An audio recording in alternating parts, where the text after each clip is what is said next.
Hoy estamos en esta serie Encuentros Cercanos. La semana pasada estuvimos viendo a Juan el Bautista, que Dios envió para dar anuncio de la venida de Jesucristo. Y vemos cómo a través de los años y siglos el hombre ha estado siempre interesado o con esta idea de que hay vida más allá de nuestro planeta. De hecho, en esta época, ¿verdad? Se cuenta miles de niños, ¿verdad? La fábula de un hombre viejo y gordo, no soy yo, ¿verdad? Que vive en el Polo Norte, que viaja alrededor del mundo en un carro jalado por renos. Y en 24 horas, empezando a las 12 de la noche del 24, recorre todo el mundo repartiendo regalos. Lo triste es que crecemos y descubrimos como adultos que solo es una fábula, ¿verdad? Era papá y mamá los que compraban los regalos. Pero te quiero contar hoy, quiero que tomemos tiempo hoy para recordar y estudiar la venida verdadera de alguien que vino no de este planeta, sino de fuera, e invadió nuestro mundo. Ves, hace más de 2000 años Jesucristo vino a este mundo y hoy tengo unos amigos que me van a ayudar, vamos a juntos, ellos van a darnos una lectura a través de los evangelios, porque encontramos en cada evangelio un poquito diferentes partes de la historia. Entonces yo quiero que escuchen esta lectura esta mañana en todos nuestros campus. Vamos escuchando la lectura de la venida de Jesucristo de hace 2000 años. En el principio ya existía el Verbo, y el Verbo estaba con Dios, y el Verbo era Dios. Él estaba con Dios en el principio. Por medio de Él todas las cosas fueron creadas. Sin Él nada de lo creado llegó a existir. En Él estaba la vida, y la vida era la luz de la humanidad. Y el Verbo se hizo hombre y habitó entre nosotros. Y hemos contemplado su gloria, la gloria que corresponde al Hijo unigénito del Padre, lleno de gracia y de verdad. Dios envió al ángel Gabriel a Nazaret, pueblo de Galilea, a visitar a una joven virgen comprometida para casarse con un hombre que se llamaba José, descendiente de David. La virgen se llamaba María. El ángel se acercó a ella y le dijo: te saludo, tú que has recibido el favor de Dios, el Señor está contigo. Ante estas palabras, María se perturbó y se preguntaba qué podría significar este saludo. No tengas miedo, María, Dios te ha concedido su favor, le dijo el ángel. Quedarás encinta y darás a luz un hijo y le pondrás por nombre Jesús. Él será un gran hombre y lo llamarán Hijo del Altísimo. Dios el Señor le dará el trono de su padre David y reinará sobre el pueblo de Jacob para siempre. Su reinado no tendrá fin. ¿Cómo podrá suceder esto?, le preguntó María al ángel, puesto que soy virgen. El Espíritu Santo vendrá sobre ti y el poder del Altísimo te cubrirá con su sombra. Así que el santo niño que va a nacer lo llamarán Hijo de Dios. También tu pariente Elizabeth va a tener un hijo en su vejez. De hecho, la que decían que era estéril ya está en el 6º mes de embarazo, porque para Dios no hay nada imposible. Aquí tienes a la sierva del Señor, contestó María, que Él haga conmigo como me has dicho. Con esto el ángel la dejó. A los pocos días, María emprendió viaje y se fue deprisa a un pueblo en la región montañosa de Judea. Al llegar, entró en casa de Zacarías y saludó a Elizabeth. Tan pronto como Elizabeth oyó el saludo de María, la criatura saltó en su vientre. Entonces Elizabeth, llena del Espíritu Santo, exclamó: bendita tú entre las mujeres y bendito el hijo que darás a luz. Pero ¿cómo es esto que la madre de mi Señor venga a verme? Te digo que tan pronto como llegó a mis oídos la voz de tu saludo, saltó de alegría la criatura que llevo en el vientre. Dichosa tú que has creído, por lo que el Señor te ha dicho se cumplirá. Mi alma glorifica al Señor, dijo María, y mi espíritu se regocija en Dios mi Salvador, porque se ha dignado fijarse en su humilde sierva. Desde ahora me llamarán dichosa todas las generaciones, porque el Poderoso ha hecho grandes cosas por mí. Santo es su nombre. De generación en generación se extienden su misericordia a los que le temen. Hizo proezas con su brazo, desbarató las intrigas de los soberbios, de sus tronos derrocó a los poderosos, mientras que ha exaltado a los humildes.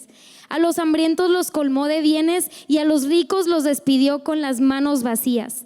Acudió en ayuda de su siervo Israel y, cumpliendo su promesa a nuestros padres, mostró su misericordia a Abraham y a su descendencia para siempre. María se quedó con Elizabeth unos 3 meses y luego regresó a casa.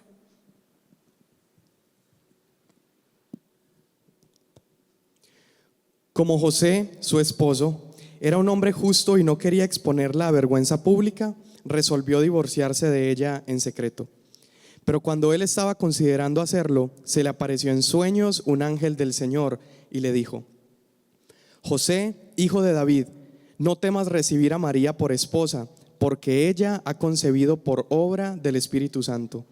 Dará a luz un hijo y le pondrás por nombre Jesús, porque él salvará a su pueblo de sus pecados.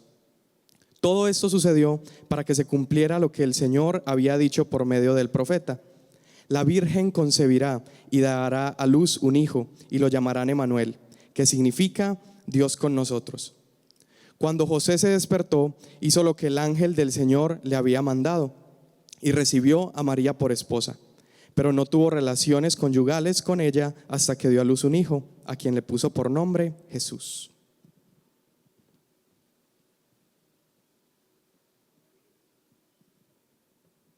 Aquellos días, Augusto César decretó que se levantará un censo en todo el Imperio Romano. Este primer censo se efectuó cuando Cirenio gobernaba en Siria. Así que iban todos a inscribirse, cada cual a su propio pueblo. También José, que era descendiente del rey David, subió de Nazaret, ciudad de Galilea, a Judea. Fue a Belén, la ciudad de David, para inscribirse junto con María, su esposa. Ella se encontraba encinta y mientras estaban ahí se le cumplió el tiempo. Así que dio a luz a su hijo primogénito, lo envolvió en pañales, lo acostó en un pesebre, porque no había lugar para ellos en la posada. En esa misma región había unos pastores que pasaban la noche en el campo, turnándose para cuidar sus rebaños. Sucedió que un ángel del Señor se les apareció. La gloria del Señor los envolvió en su luz y se llenaron de temor. Pero el ángel les dijo: no tengan miedo, miren que les traigo buenas noticias que serán motivo de mucha alegría para todo el pueblo. Hoy les ha nacido en la ciudad de David un Salvador, que es Cristo el Señor. Esto les servirá de señal: encontrarán a un niño envuelto en pañales y acostado en un pesebre. De repente apareció una multitud de ángeles del cielo que alababan a Dios y decían: gloria a Dios en las alturas y en la tierra paz a los que se gozan de su buena voluntad. Cuando los ángeles se fueron al cielo, los pastores se dijeron unos a otros: vamos a Belén a ver esto que ha pasado y que el Señor nos ha dado a conocer. Así que fueron deprisa y encontraron a María y a José y al niño que estaba acostado en el pesebre. Cuando vieron al niño, contaron lo que les había dicho acerca de él. Y cuando lo oyeron, se asombraron de los pastores. Decían: María, por su parte, guardaba todas estas cosas en su corazón y meditaba acerca de ellas. Los pastores regresaron glorificando y alabando a Dios por lo que habían visto y oído, pues todo sucedió tal como se les había dicho. Cuando se cumplieron los 8 días y fueron a circuncidarlo, lo llamaron Jesús, nombre que el ángel le había puesto antes de que fuera concebido.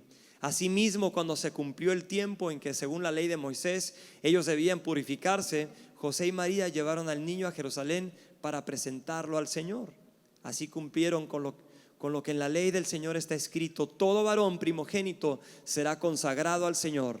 También ofrecieron un sacrificio conforme a lo que la ley del Señor dice: un par de tórtolas o 2 pichones de paloma. Ahora bien, en Jerusalén había un hombre llamado Simeón, que era justo y devoto y aguardaba con esperanza la redención de Israel.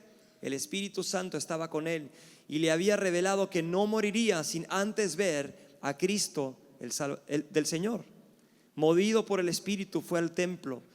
Cuando al niño lo llevaron sus padres para cumplir con la costumbre establecida por la ley, Simeón lo tomó en sus brazos y bendijo a Dios: según tu palabra, soberano Señor, ya puedes despedir a tu siervo en paz, porque han visto mis ojos tu salvación, que has preparado a la vista de todos, luz que ilumina a las naciones y gloria de tu pueblo Israel.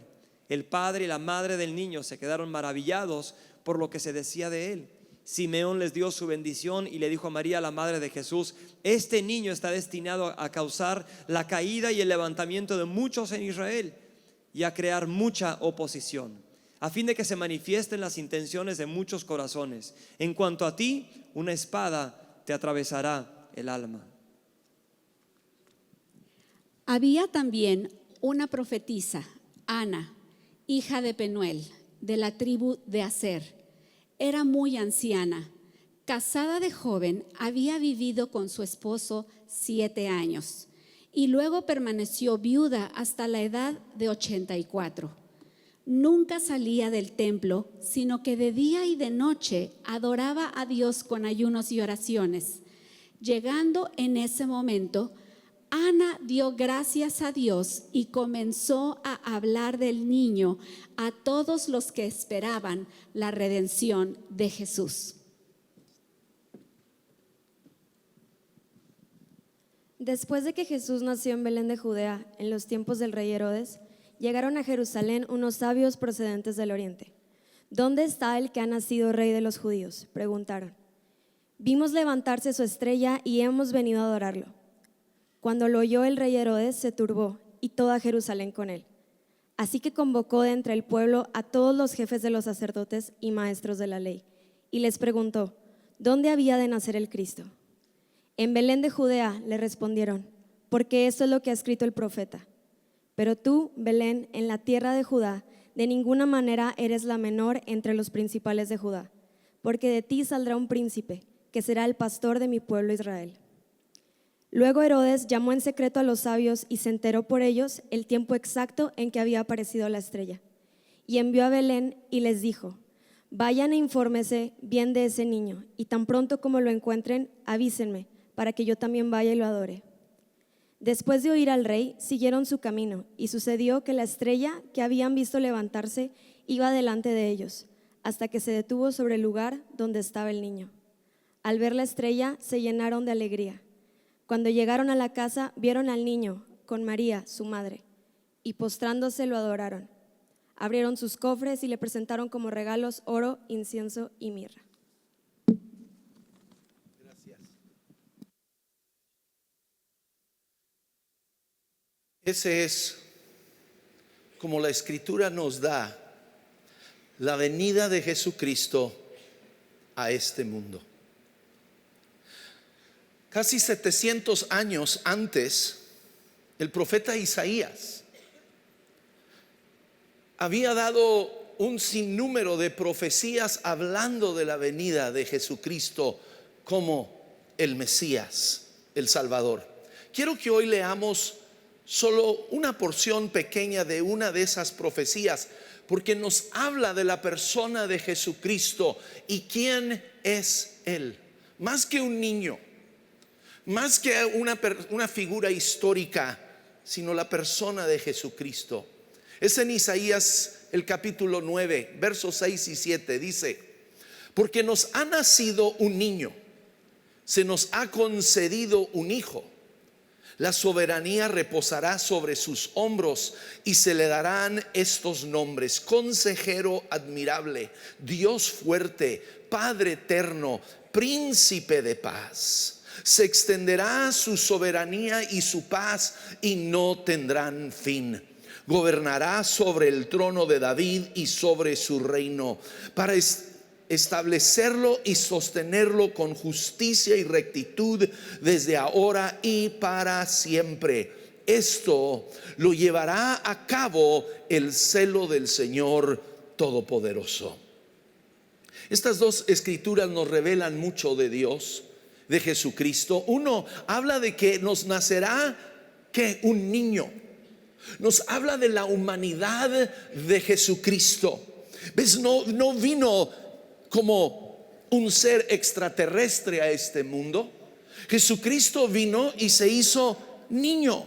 Nació de una virgen, nació inocente, vulnerable, dependiente, totalmente. Dios se hizo dependiente. Nació en un pesebre lleno de animales, lleno, ¿verdad?, de desechos de animales, lleno de todo tipo de suciedad. Y no nació en un hospital, ¿verdad?, clínico, totalmente, ¿verdad?, limpio y perfecto. No. Nació en un lugar corrupto, sucio. ¿Por qué? Porque nuestro mundo es un lugar sucio y corrupto. Todo está corrupto. Seamos honestos, la política está corrupta, los negocios están corruptos. No le importa a la gente, les importa cuánto van a ganar, ¿verdad? El medio ambiente está sucio y corrupto. Toda la humanidad. Y Dios envió a su Hijo Jesucristo a nacer en medio de todo aquello.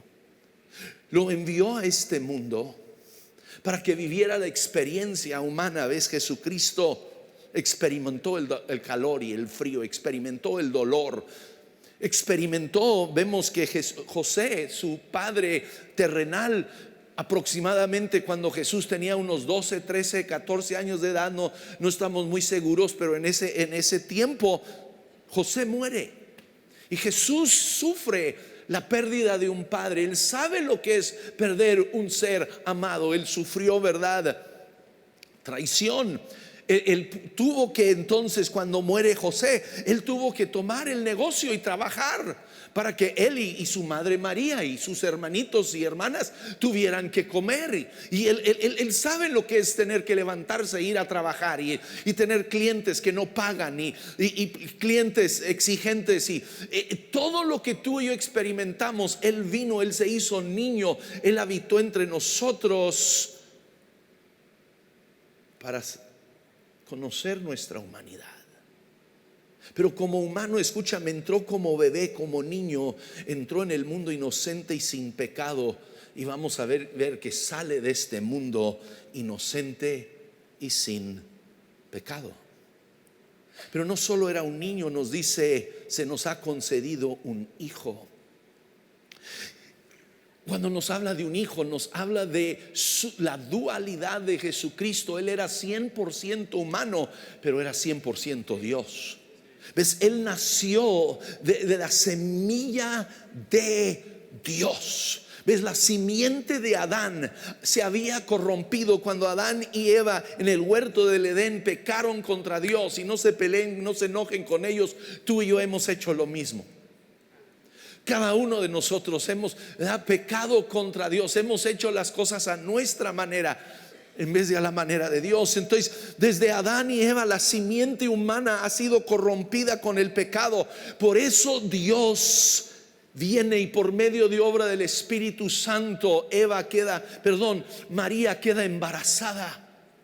El huevo de Eva es 100% humano, pero es la semilla de Dios, es 100% Dios. Dice Pablo en Filipenses, nos dice, quien siendo por naturaleza Dios, no consideró ser igual a Dios como a que aferrarse, por el contrario se rebajó voluntariamente, tomando la naturaleza de siervo y haciéndose semejante a los seres humanos. Y al manifestarse como hombre, se humilló a sí mismo. Hijo de Dios, hijo de hombre. Y luego nos habla de que la soberanía reposará sobre sus hombros. Nos habla del gobierno de Dios. Dios viene a establecer su gobierno. Pero el problema era que la nación de Israel, ¿ves? Ellos, su Mesías, estaban esperando un gobierno terrenal. Estaban esperando un rey como el rey David, que iba a venir y establecer un trono y un militar. Pero Jesús no vino a establecer un gobierno terrenal. Tenemos que dejar de poner nuestros ojos en los gobiernos de este mundo. No, los gobiernos de este mundo no son la respuesta a tus problemas, a tus necesidades. Es el gobierno de Dios que viene no a establecer un sistema político, sino a establecerse en el corazón de cada uno de nosotros. ¿Ves? Nos dice, el reino de Dios no es comida ni bebida, sino justicia, paz y gozo en el Espíritu Santo. Entonces el gobierno de Dios no viene para gobernar una nación, viene para gobernar el corazón de cada uno de nosotros. Por eso Jesús nos enseñó a orar Padre nuestro que estás en los cielos, venga, ¿qué? Tu reino, tu gobierno, que a mi vida hágase tu voluntad, no mi voluntad, sino tu voluntad, como es hecho en los cielos, así también en mi vida. El gobierno de Dios viene a la vida de cada uno de nosotros como individuos. Y luego nos dice, y se le dará este nombre, Consejero Admirable. ¿Sabes? Jesucristo es nuestro consejero admirable. Jesucristo es nuestro abogado defensor. Él es nuestro abogado defensor. ¿Qué nos dice Juan? Dice: mis queridos hijos, les escribo estas hojas para que no pequen. Pero si alguno peca, tenemos ante el Padre a un intercesor, a un consejero admirable, a un abogado, a Jesucristo el justo. Cuando tú y yo nos paramos delante de Dios y de repente se pone en una pantalla grande, ¿verdad? En 3D, todo lo que tú y yo hemos hecho. ¿Cuántos saben que hay cosas en nuestra vida que no queremos que nadie vea? Y enfrente de Dios va a salir revelado ahí cosas que hemos dicho que no. ¿Cuántos han dicho algo que después, alguien se enteró que tú no querías que se enterara? No tienen que levantar la mano, todos lo podríamos hacer. ¿O cuántos han pensado algo? Porque ves, en esa película hasta nuestros pensamientos más ocultos van a salir a la luz. Y vamos a ser culpables. No vamos a tener excusas. Es que Dios no quise, es que Dios. No, vamos a ser culpables. Pero en ese momento, si tú y yo hemos puesto nuestra fe en Jesucristo, Él se para como nuestro abogado delante del Padre y dice: yo pagué por su pecado. Él es nuestro abogado defensor. Sí. Él es nuestro consejero admirable. No solo es nuestro abogado, sino también es nuestra guía. Él es quien nos da consejo para cada decisión en el día. En Proverbios nos dice: confía en el Señor de todo corazón. No te apoyes en tu propia inteligencia. Ese es cuando nos metemos en problemas, cuando tú y yo pensamos que somos muy listos y yo voy a tomar mis propias decisiones, y es cuando nos metemos en todo tipo de problemas. Pero si ponemos todo en manos de Dios: Jesús, ¿tú qué quieres que haga? Señor, dirígeme, ¿qué decisión tomo? Él es nuestro consejero. Y luego Él es Dios fuerte. Él es Dios fuerte. Me encanta, en Isaías 44 habla de cómo el hombre toma un pedazo de madera y dice: con parte de la madera la usa para calentarse, la usa para cocinar, y luego con la otra parte de la madera esculta una figura y se postra ante esa figura y lo llama su Dios. Pero son dioses que dice: tienen ojos y no ven, oídos y no oyen, boca y no hablan, manos que no pueden hacer nada, pies que no se pueden mover. Pero nuestro Dios, escúchame, es un Dios que ve todo. Él ve tu vida desde el principio hasta el fin. Él habla y el universo llega a la existencia. Él escucha nuestras oraciones, las sabe, dice, aún antes de que sale de nuestra boca. Él está atento a nuestras oraciones, a nuestro clamor. Él extiende su mano para sanar al enfermo, para dar consuelo al que llora, para libertar al cautivo. Nuestro Dios es un Dios fuerte. Sí. Pero no solo es un Dios fuerte, es un Padre eterno. Es un Padre eterno. ¿Ves? No es Jesucristo vino a demostrarnos la paternidad de Dios, que no es un Dios distante, lejano, que tengo que ver cómo llego a Él, sino que Él vino a nosotros. Él se acerca a nosotros. Y yo no sé cómo fue tu padre. No juzgues a Dios conforme a tu padre terrenal, porque Dios, Jesucristo, es un Padre bueno, presente, amoroso, con brazos abiertos siempre para recibirnos, no importa lo que hayamos hecho. La historia del hijo pródigo nos lo revela. Este hijo que básicamente le dice a su padre: Padre, ya muérete, porque no me importas tú, me importa tu dinero. Y lo toma y se va y lo malgasta todo. Pero cuando al fin regresa sin nada, habiendo estado viviendo con marranos, regresa todo apestoso, y el padre, ¿qué hace? Corre para abrazarlo, no para golpearlo, no para regañarlo, sino abrazarlo. Ese es el Padre eterno que tú y yo tenemos. Y nos dice, es príncipe de paz, es príncipe de paz. Pero tenemos que entender, la paz que Jesús trae a nuestras vidas no es la ausencia de problemas. No es, recibe a Jesús y ya no vas a tener problemas. No, en veces los problemas se ponen peores, pero hay paz porque Jesús está con nosotros. Es como esa roca que está en medio del mar, en medio de una tormenta, y las olas pegan contra esa roca y el viento sopla, pero luego pasa la tormenta y esa roca sigue firme allí, no se ha movido. Y tú y yo tenemos esa paz de que no importa los problemas que vengan, las dificultades que vengan, Dios está presente con nosotros, y Él también viene a darnos paz con el Padre. Nos dice, justificados pues por la fe, tenemos paz para con Dios. ¿Por medio de quién? De Jesucristo. Porque ves, nuestro pecado nos lleva a estar en enemistad con Dios, pero el perdón por medio de Jesucristo nos da paz. Hoy tú y yo podemos, dice, entrar confiadamente delante del Padre Celestial. No tengo que esconderme del Padre, ¿verdad? ¿Cuántos cuando hacían algo mal y papá llegaba a casa, ¿verdad? Uno se escondía porque sabía que le iba a ir mal. Pero tú y yo podemos ir confiados delante de Él, porque por medio de Jesucristo tenemos paz con el Padre. Él es perpetuo, dice, extenderá su soberanía y paz y no tendrá fin. Él siempre es el alfa y omega, principio y el fin. Él es antes de la creación y Él es después de la creación. A alguien creo que no le gustó cómo estoy predicando. Tengo que predicar mejor. Él es justo y recto. Justo y recto. Él gobernará, dice, con justicia y rectitud. Y luego nos dice, Él es celoso.